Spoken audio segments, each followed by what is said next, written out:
Dear students, आज हम परागण या पोलिनेशन के बारे में अध्ययन करेंगे। आपका बीएससी पार्ट थर्ड का बॉटनी के थर्ड पेपर में हम चल रहे हैं।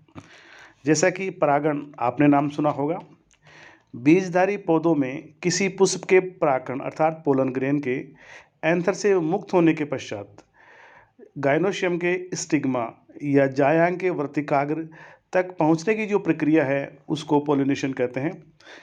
विभिन्न पौधों में परागण क्रिया के बारे में मनुष्यों को अति प्राचीन काल से ही जानकारी प्राप्त है। प्राचीन काल में ऐसा देखा गया कि अरब और एसरियंस में एक प्रथा प्रचलित थी कि हर वर्ष जब एक नए वर्ष में एक निश्चित समय पर विशेष प्रकार का त्यौहार मनाया जाता था।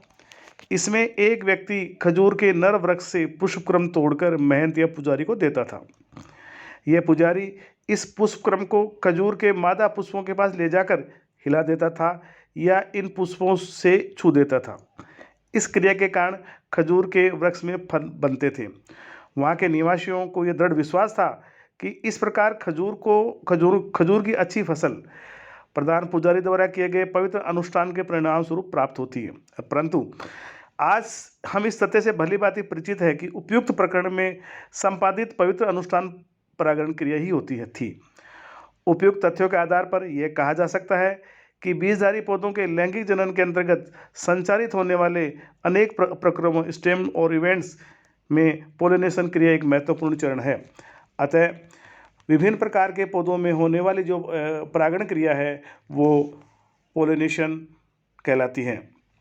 अर्थात पुंकेसर के परागकोश से परागकणों का उसी पुष्प की वर्तिकाग्र या उसी पादप पर लगे अन्य पुष्प की वर्तिकाग्र या स्टिग्मा या अन्य उसी प्रजाति के अन्य पादप पर लगे पुष्प की वर्तिकाग्र पर पहुंचने की जो क्रिया है उसको पोलिनेशन कहते हैं या परागण कहते हैं। Pollination is the transfer of pollen from a male part of a plant to a female part of a plants. Other way, pollination is act of a transferring pollen grain from the male anther to a flower to the female stigma. The goal of every living organism, including plants, is to create offspring for the next generation. One of the way that plant can produce offspring is by making seeds. Seeds contain the genetic information to produce a new plants. तो इस प्रकार से pollination is the process by which whole pollen grains are transferred to flower by the same species for the purpose of sexual reproduction. इस प्रकार से हमें देखते हैं कि एक एंथर से स्टिग्मा तक पोलन ग्रेन का स्थानांतरण परागण कहा जाता है। पोलन ग्रेन्स स्थिर होते हैं, वे खुद स्टिग्मा तक नहीं पहुंच सकते हैं, इसलिए किसी एक बाहरी एजेंट की आवश्यकता होती है। यह हवा, पानी, पशु, गुरुत्वाकर्षण या कुछ भी अन्य कॉन्टैक्ट हो सकता है। थियोप्रास्टिस नामक वैज्ञानिक ने डेट पाम में लिखा है जबकि कोल्यूटर ने पोलिनेशन में कीड़ों की स्थापना और इंसेक्ट की role of insects in pollination के महत्व को पहचाना। तो परागण मुख्यतः दो प्रकार से हो सकता है, सेल्फ पोलिनेशन और क्रॉस पोलिनेशन, यानी स्व परागण और पर परागण। वी कॉल एनिमल और insect that transfer pollen from plant to plant that is pollinators, उनको हम पोलिनेटर्स कहते हैं। जैसे कि परागण है या पोलिनेशन को उसको दो प्रकार से बांटा गया है। जो दो मुख्य प्रकार है, पहला है natural pollution which including maturity age the plants.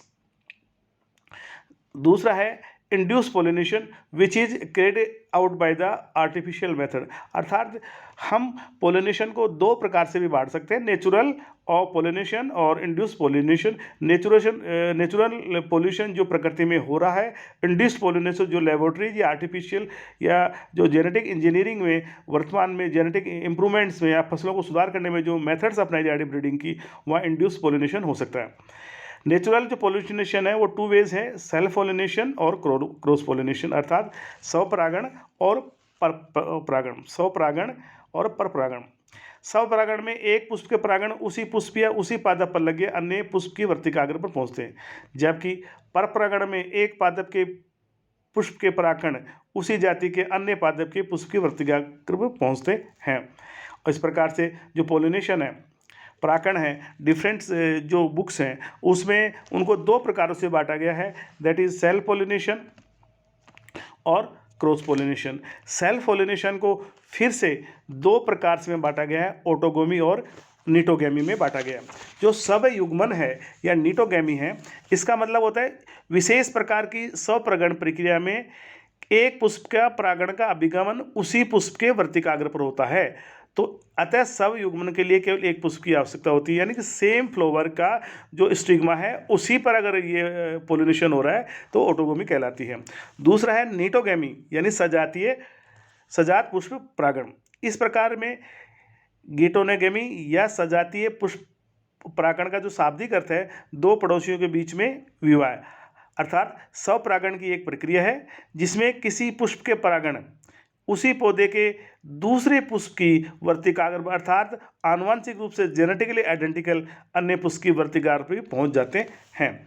इसी तरीके से जो क्रॉस पोलिनेशन है, क्रॉस पोलिनेशन के अंतर्गत भी दो प्रकार से बांटा गया है।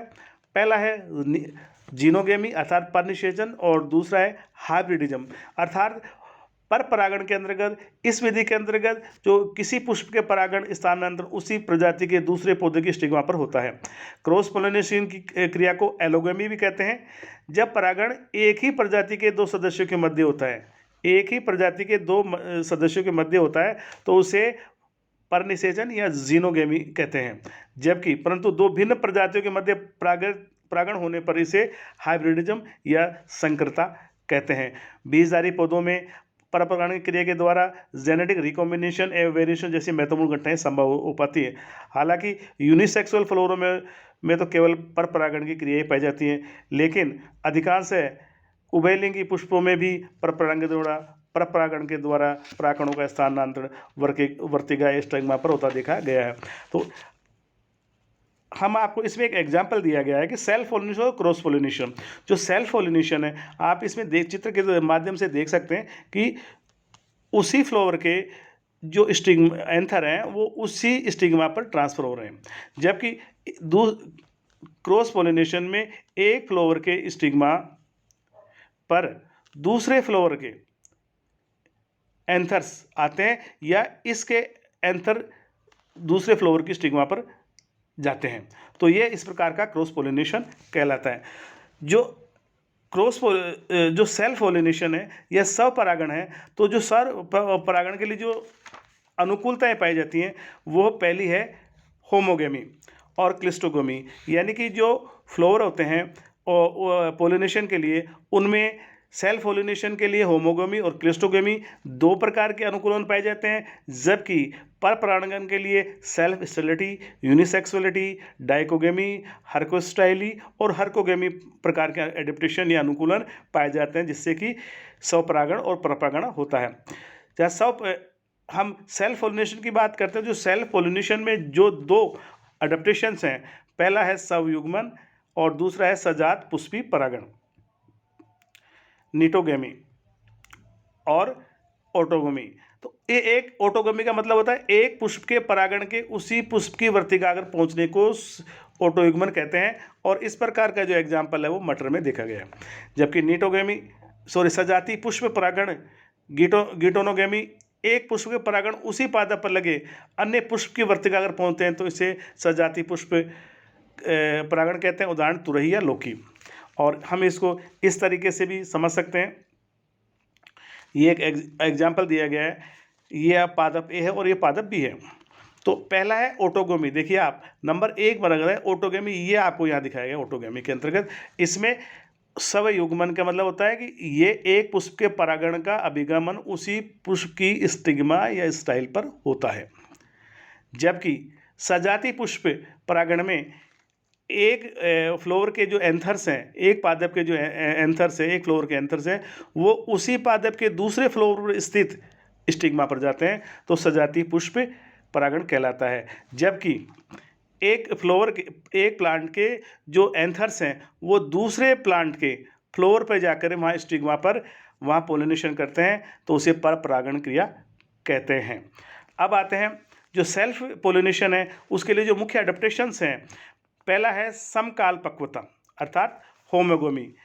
जब पुष्प के पुंमंग व जायंग एक साथ परिपक्व होते हैं तो इसे समकाल पक्वता कहते हैं। उदाहरण गुलबास मिराबिलिस या कैथेरेंथस। अर्थात जब हम उभयलिंगी फ्लावर की बात करते हैं तो पुष्प की मेल और फीमेल जो जनन संरचनाएं होती हो अर्थात पुंसक एवं जायांग एक साथ ही परिपक्व होती है, अतः इसे होमोगेमी कहते हैं या समकालपक्वता कहते हैं। स्वपरागण की अत्यंत संभावना इस स्थिति में बनती है। इसके अतिरिक्त कभी कभी पुष्प के पुंसक एवं जायांग विशेष प्रकार से विन्यासित होकर कुछ अनूठी आकृतियों का गठन करते हैं, जिसके कारण सेल्फ पोलिनेशन में सुविधा रहती है। कुछ ऐसे कई उदाहरण हैं, जैसे हम देखते हैं कि जो ब्रेसिकेसी फैमिली है उस कुछ कुल के पुष्पों के पुंकेसर की लंबाई उसके अंडकों से अधिक होती है तथा ये अंडकों के ठीक ऊपर व्यवस्थित होते हैं। इस प्रकार की स्थिति में मैच्योर होने पर पोलन ग्रेन उसी स्टिग्मा पर गिर जाते हैं जैसे ब्रेसिकेसी कुल के सदस्य। इसी तरह कुछ एग्जाम्पल जैसे गार्डिनिया है, आइक्सोरा में पुष्प का अंडाशय अंडा समय ही वृद्धि करके पुंकेसर के पास पहुंच जाता है। इस स्थिति में स्टिग्मा पर अपने आप ही परागण स्थानांतरित हो जाते हैं, जबकि मिराबिलिस जालापा में के पुष्प में स्टेमल लंबे होते हैं एवं परिपक्व अवस्था में सर्पिल रूप से कुंडलित होकर के स्टिग्मा पर झुक जाते हैं। ऐसी अवस्था में परागण परागकों से मुक्त होकर स्टिग्मा पर पहुंच जाते हैं और स्वपरागण की प्रक्रिया संपन्न करते हैं। इसी तरह क्लिस्टोगेमी, कुछ पादपों के पुष्प कभी नहीं खिलते अर्थात हमेशा बंद रहते हैं, इसे अनुन्यूलता या क्लिस्टोगेमी कहते हैं। उदाहरण वायोला और कॉन्क्लेवा, अर्थात कुछ पौधों के पुष्प बंद ही रहते हैं अर्थात खुलते नहीं हैं। तो इसमें आवश्यक रूप से स्वपरागण की प्रक्रिया पाई जाती है। ऐसे पुष्पों के परागकोश बंद पुष्पीय अवस्था में परिपक्व होकर फट जाते हैं तथा परागकोश मुक्त होकर इसी पुष्प की वर्तिका पर पहुंच जाते हैं। जैसे कुछ पौधों बोकना कोमेलाइना में पुष्प भूमिगत स्थिति में पाए जाते हैं, अतः इनके फूलों के खुलने का प्रश्न ही नहीं उठता। इसी प्रक्रिया में अन्य उदाहरण वायोला, इम्पेसन, मूंगफली, ऑक्जेलिस, जनकस, सुबिलेरिया आदि नाम उल्लेखनीय हैं। कुछ पौधों जैसे मटर, गेहूं व राइस इत्यादि में पुष्प की जनन संरचना अर्थात परागकोश एवं अंडक कलिका अवस्था में परिपक्व हो जाते हैं। यहाँ पर भी पुष्प पूर्ण या द्विलिंगी होते हैं, अतः इस अवस्था में पुष्प का स्वपरागण ही संभव होता है। अब नेक्स्ट आते हैं क्रॉस पोलिनेशन पर। जैसे कि तकनीकी रूप से जो क्रॉस पोलिनेशन है उसको सजात परागण या जीनोगेमी भी कहते हैं। इसकी जो कंडीशंस हैं, इसके जो अडेप्टेशंस हैं, पहला जो अडेप्टेशन आता है वो है स्वबंध्यता या सेल्फ स्टेरिलिटी। जब एक पुष्प के परागण उसी पुष्प की वर्तिकाग्र पर अनुकूल परिस्थितियां होने पर भी अंकुरित नहीं करते, इसे स्वबंधुता कहते हैं। अर्थात कुछ पौधों के पुष्पों में समय के द्वारा विकसित परागण क्रिया संचालित नहीं करते हैं, अतः इनमें परागण की सफलता को सुनिश्चित करने के लिए दूसरे पुष्पों के परागणों का वर्तिकाग्र पर पहुंचना आवश्यक होता है। इस विशेषता को पुष्प की सेल्फ स्टेरिलिटी या स्वबंधता कहते हैं। उदाहरण पैसिफ्लोरा, विटिस अंगूर और मेलस सेब आदि। यदि ऐसे पुष्पों के वर्तिकाग्र उसी पुष्प के परागण गिर जाते हैं तो भी इनमें निषेचन नहीं होता। यहाँ तक कि कभी कभी तो इन परागणों का वर्तिकाग्र पहुंचना अत्यधिक हानिकारक सिद्ध होता है। जैसे कुछ पुष्पों के लिए परागण यदि उसी पुष्प की वर्तिकाग्र गिर जावे तो ऐसी अवस्था में जायंग की मृत्यु हो जाती है। अब है दूसरा है यूनिसेक्सुअलिटी या हर्कोगेमी। जैसे कि नाम से है हर्कोगेमी, यह अवरुद्ध परागणता अर्थात इस शब्द की उत्पत्ति ग्रीक भाषा के एक शब्द हर्कोस से हुई है, जिसका हिंदी समानार्थ शब्द है बाधा या अड़चन। प्राय उभयलिंगी पुष्पों में नर एवं मादा संरचनाओं के बीच कुछ ऐसी रुकावट या बाधा आ जाती है जिसकी वजह से एक पुष्प के पोलन ग्रेन उसी पुष्प के स्टिग्मा तक पहुंचने में असफल होते हैं। इस तथ्य का जो उदाहरण है वो कैलोट्रोपिस या आँख है। इसमें परागण एक थैली जैसी संरचना अर्थात पोलिनियम पाए जाते हैं। पुष्प की संरचना इस प्रकार होती है कि परागण इन थैलियोनुमा पोलिनियम में से अपने आप नहीं निकल पाते हैं, अतः ऐसी अवस्था में क्रॉस पोलिनेशन आवश्यक हो जाता है। अतः हर्कोगेमी में किसी भी प्रकार का संरचनात्मक अवरोध उपस्थित होने को स्वपरागण नहीं हो पाता है, अतः हर्कोगेमी कहते हैं। इसी तरीके से जो अन्य जो एग्जाम्पल्स हैं इसके आपके क्रॉस पोलिनेशन के लिए, जैसे यूनिसेक्सुअलिटी यानी कि एक लिंगता। बहुत से पौधों में यूनिसेक्सुअली पुष्प पाए जाते हैं, अर्थात इनमें या तो नर संरचना एंड्रोस्टियम या गायनोसियम पाई जाती है। वैसे एक पौधे पर दोनों प्रकार के अर्थात नर व मादा दोनों पुष्प उपस्थित हो सकते हैं, मौजूद हो सकते हैं। इस प्रकार के पौधों को मोनोसियस कहा जाता है, जैसे मक्का, अरंडी, लौकी आदि। दूसरी स्थिति में नर व मादा पुष्प अलग अलग पौधों पर उत्पन्न होते हैं, जैसे पपीता, सहतूत। इस प्रकार के पौधों को एकलिंगाश्रयी कहा जाता है। अतः पौधों में एक लिंगी पुष्पों का पाया जाना निश्चित ही पर परागण की आवश्यकता को सुनिश्चित करता है। इसी तरह डाइकोगेमी के अंतर्गत जैसे भिन्न काल पक्वता, वैसे तो क्रॉस पोलिनेशन के लिए एकलिंगता, सेल्फ स्टेडी आवश्यकता, ऐसे भिन्न काल पक्वता भी आवश्यकता है। अधिकांश जो एंजियोस्पर्म पौधे हैं, उनमें कई बार ऐसा होता है कि उभयलिंगी पुष्प में पुंबक और जायंग का परिपक्व होने का समय अलग अलग होता है। कुछ उदाहरणों जैसे गुड़हल, कपास, भिंडी आदि में पुंकेसर अंडाशय से पहले परिपक्व हो जाते हैं। ऐसी अवस्था को पुपूर्णता अर्थात प्रोटेंडरस कंडीशन कहते हैं। इसके विपरीत कुछ पौधों जैसे ब्रिंजल, मक्का में जायंग पुंकेसरों से पहले परिपक्व हो जाते हैं। इस अवस्था को प्रोटोगाइनी कहते हैं, स्त्री पुरुषता कहते हैं। इस प्रकार पुंबक एवं जायंग दोनों संरचनाओं के परिपक्व होने का समय अलग अलग होने से परपरागण की अनिवार्यता सुनिश्चित होती है। इसी तरीके से हेटेरोस्टाइली, जैसे चौथा है विषम वर्तिकाग्र। अनेक पौधों में एक ही पौधे की स्टाइल की लंबाई में भिन्नता पाई जाती है। ऐसी अवस्था में पुंकेसर की लंबाई भी अलग अलग हो सकती है।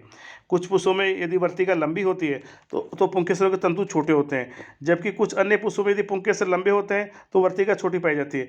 ऐसे पुष्प डाइमॉर्फिक कहलाते हैं, जैसे प्रिमरोज। इसी प्रकार से ऑक्जेलिस में भी वर्तिका की लंबाई अलग अलग होती है और कुछ प्रजातियों में ये ट्राइमॉर्फिक पुष्प के रूप में दिखती है। इस तरीके से जो क्रॉस पोलिनेशन है उसके लिए अडेप्टेशन आवश्यक है। 5 प्रकार के अडेप्टेशन है क्रॉस पोलिनेशन के लिए: सेल्फ स्टेरिलिटी, यूनिसेक्सुअलिटी, डाइकोगेमी, हर्कोगेमी और हर्कोस्टाइली। इसी तरीके से वायु परागण के लिए जो होता है, अब जो पोलिनेशन होता है, पोलिनेशन के लिए ये देखा गया है कि जो पोलिनेशन है वो जो एजेंट्स होते हैं, एजेंसी जो पोलिनेशन के लिए होती है, वो या तो वायु हो सकती है, या जल हो सकता है, या कीट हो सकता है, या पक्षी हो सकता है, चमगादड़ हो सकता है, बगेरे हो सकते हैं, या बड़े प्राणी हो सकते हैं, लार्जर, या एनिमल खुद हो सकता है। तो इनके लिए जो एजेंट्स जो काम में लिए जाते हैं, जो तकनीकी वर्ड जो काम में लिए जाते हैं, अगर वायु के द्वारा पोल्यूशन हो जाए तो एनिमोफिली कहलाते हैं, जबकि जल के द्वारा तो जल परागण होता है, कीटों के द्वारा तो एंटोमोफिली होता है, इसी तरह ओर्निथोफिलोरा और चमगादड़ के द्वारा चिरोटोफिली या चमगादड़ परागण होता है। इस प्रकार अनेक जो फ्लोवर हैं उनमें इस प्रकार का देखा गया है। जो वायु परागण के लिए जो परागण होते हैं वो छोटे होते हैं, हल्के होते हैं, शुष्क होते हैं, वह चिकने से अधिक संख्या में बनते हैं। वर्तिकाग्र का रोमिल या पक्षामी होना, उदाहरणतः घास और ब्रुश जैसी, उदाहरणतः टाइफा का। अनेक प्रकार के जो जल परागण है, वहाँ अधोजल परागण जल निमग्न पादपों में पाया जाता है। इसी तरह वेलिस्नेरिया में पाया जाता है। जो कीट और परागण के लिए जो पुष्प है वो रंगीन होता है, चमकदार होता है, आकर्षक होता है, गंधयुक्त होता है, वह मकरंद युक्त होता है। इसी तरह आक, आडेस, घोंघों में भी इस प्रकार के वो आपके पाए जाते हैं। तो परपरागण की क्रिया जो है विभिन्न एजेंसियों के माध्यम से होती हैं, जैसे वायु, जल या पक्षी, बर्ड्स इत्यादि के द्वारा होती है। तो इन सब में हम ये देखते हैं कि कृत्रिम रूप से परागण क्रिया पादप प्रजनन वैज्ञानिकों द्वारा नवीन एवं उपयोगी पादप किस्मों विकसित करने के लिए कर जाती हैं। तो इस तरह हम देखते हैं कि जो पोलिनेशन है वो 2 प्रकार का होता है, सेल्फ पोलिनेशन और क्रॉस पोलिनेशन। सेल्फ पोलिनेशन मतलब इधर transfer of a pollen grain from the anther to the stigma of the same flower और another flower by the same plant. जबकि क्रॉस पोलिनेशन के अंतर्गत the transfer of pollen grain from the one anther to one another flower of the same kind. इसी तरह कुछ हमें इसके example देख सकते हैं जो इंसेक्ट या तितलियों के द्वारा होते हैं, वो आपको इसमें दिखाई दे रहे होंगे कि किस प्रकार से जो तितलियां हैं वो पोलिनेशन में प्रमुख भूमिकाएं निभाती हैं और महत्वपूर्ण रूप से इसमें भाग लेती हैं।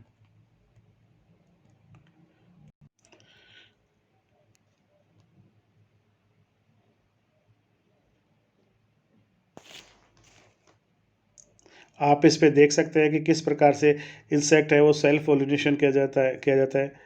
जबकि ये जो संरचना देखेंगे, इसमें देखेंगे आपको एक तितली किस प्रकार से एक फ्लावर के स्टिग्मा पे जाकर दूसरे के स्टिग्मा पर एंथर्स ले आती हैं।